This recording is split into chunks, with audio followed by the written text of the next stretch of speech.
question is about an 8-year-old boy.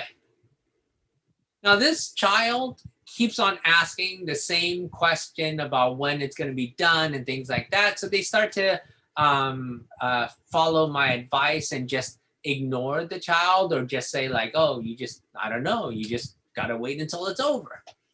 So once the child was able to wait successfully for 12 seconds, the parent heavily reinforced the child. And when the child snatched the food and tried to put it in their mouth, the parent was really good about taking that food out. So after that battling with their child, the child's behavior improved, their attitude improved, and they were systematically able to increase the time the child was able to wait. The child was able to wait for 2 minutes yesterday with mom still standing right next to him, you know?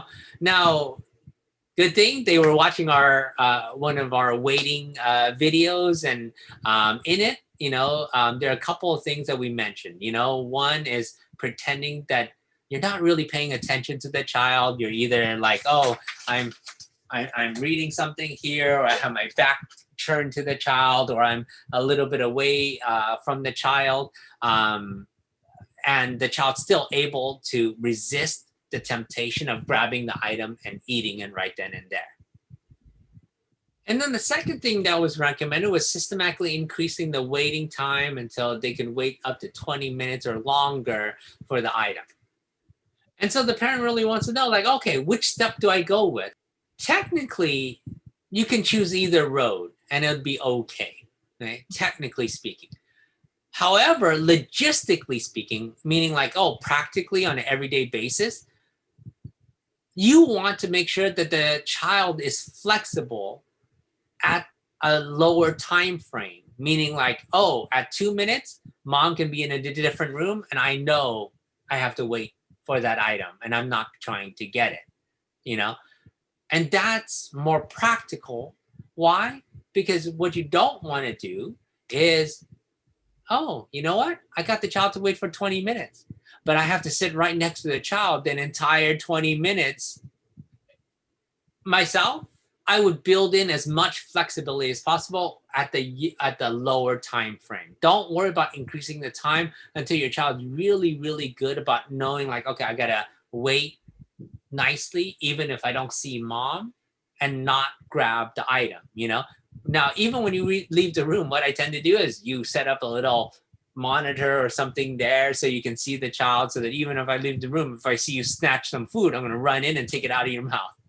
By the time that you eventually get to 10, 15, 20 minutes of waiting, you want to be able to, well, I can go and do whatever I want right now. I told the child to wait, and I know they're going to be able to wait. And I'm just walking around the house. If I need to do dishes, I can do dishes. If I need to do this, I can do this. Rather than like, oh, if you go with the other way, all right, well, the next 20 minutes of my life, I'm just sitting here waiting nicely with you until the time is up, you know, like that's a lot of time that's wasted essentially, you know? So to me, it makes much better sense to do this other thing, you know?